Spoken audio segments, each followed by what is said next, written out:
for you, if you become mayor, what is the city going to do to partner with that? Because one of the things the superintendent said very clearly was the same thing you said. I don't run the city, I run the district, but I know there needs to be a better partnership. So I'd like to hear how you think we could really make that happen. You know, one of the interesting things that happens is that there's a geographic boundary, right, between the school property, and then the school property ends, and then it's the city property, and then there's sort of an issue there where no one's really taking responsibility there.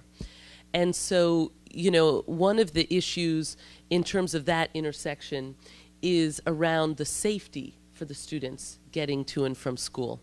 And this is a huge problem.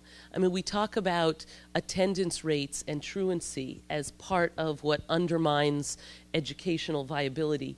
But what doesn't get talked about enough is that sometimes the kids aren't getting to school because they're getting beaten up or mugged on the way to school. And so one of the things I would seek to implement as mayor is to have safety ambassadors for the schools. Now, that's a program that exists now for the commercial districts in downtown. And the idea of safety ambassadors is that you have people who are not police officers, but who are trained, uniformed professionals, and they carry walkie-talkies and flashlights, and they can call for backup, and they could be patrolling the area around the schools and helping the kids both with crossing the street as well as with providing the safety around there, because we can't treat the area around the school like it doesn't exist or like it doesn't impact. So that's one thing that is squarely within the city's responsibility because it's outside the actual school grounds. So that's something very definitive that I would take on and that we need to do. But then there's a lot more in terms of city-school interaction, and it does feel historically like we have had a problem where there's been a sense that either the city government tries to directly take over the schools or else not interact at all. And so I really think we need a third way that isn't about being domineering, but that is about being a respectful partner. And that means collaborating on grant applications. It means collaborating on physical resources, buildings, grounds, libraries, the ways that we pursue the funding so that we can rehab the buildings and do that type of work together. And, you know, another thing I really think we need to do a better job of is being united when we look at potentially doing ballot measures. You know, we have had that be almost completely separate, and now we have this problem on the November ballot where there's a city parcel tax which has the danger of undermining what the schools are doing. And so that is something that as mayor I also would specifically commit to changing, that we would not you know, write those things in isolation, but look at doing them together.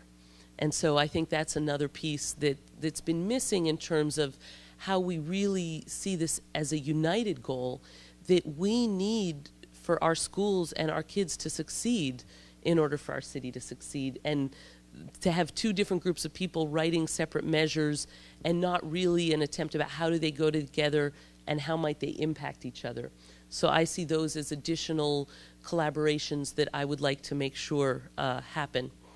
And let's see, I know there was a few different questions in your question. I want to make sure that I'm not missing them.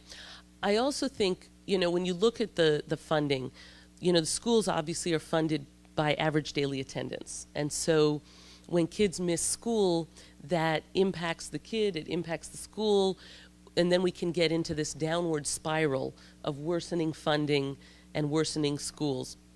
And so that is absolutely something we have to turn around. And I believe we have to do that in a way that respects what's really going on. And that's part of why I talk about strategies to improve the public safety in and around the school grounds, and not just to start from, oh, the child isn't coming to school, it must mean they're a bad kid.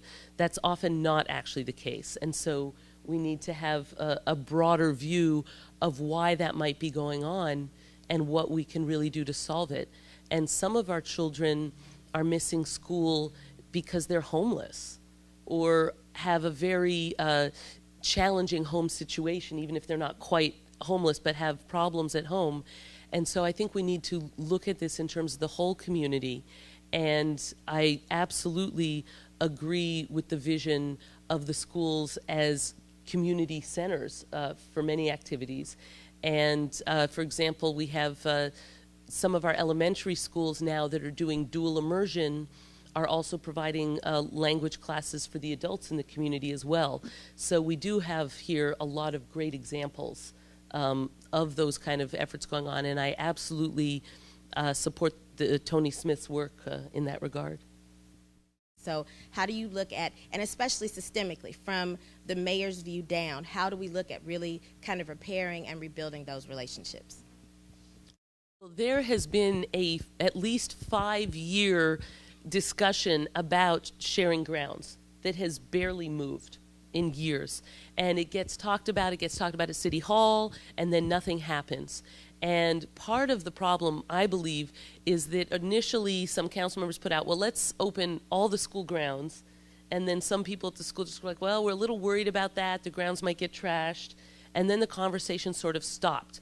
So I think we actually need to approach it differently. And just like I got to be your guinea pig here today, I believe in pilot programs and testing programs. And I think we could get through this impasse by picking a handful of schools to pilot this at. And I do know that there are a handful of schools that are already doing it, but there have been disputes about who's cleaning them and who's responsible for them, and occasionally neighborhood residents walking their dogs in them, which wasn't supposed to be part of the agreement, and then some question about, well, if then they're a mess, who's going to clean it?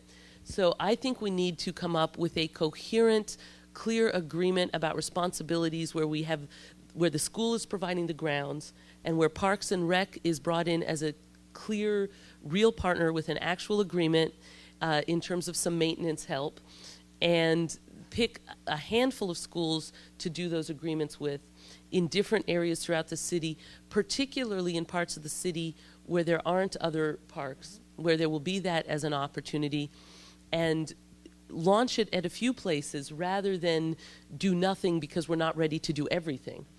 And, you know, there have been situations where some of our young people have actually been punished for being on school grounds on weekends in neighborhoods where there were no parks. And so some of the young people were playing in the school playground and then got in trouble for that. And well, it was like, well, where else would we have wanted them to be? So I think this is a really important one to resolve. And I'd like to pick a handful of schools, particularly in neighborhoods that don't have parks, and create some pilot agreements and then follow them so we can see with the different concerns, you know, how is it going with the upkeep and the cleaning of the yards and the usage, and make sure we have a real viable program.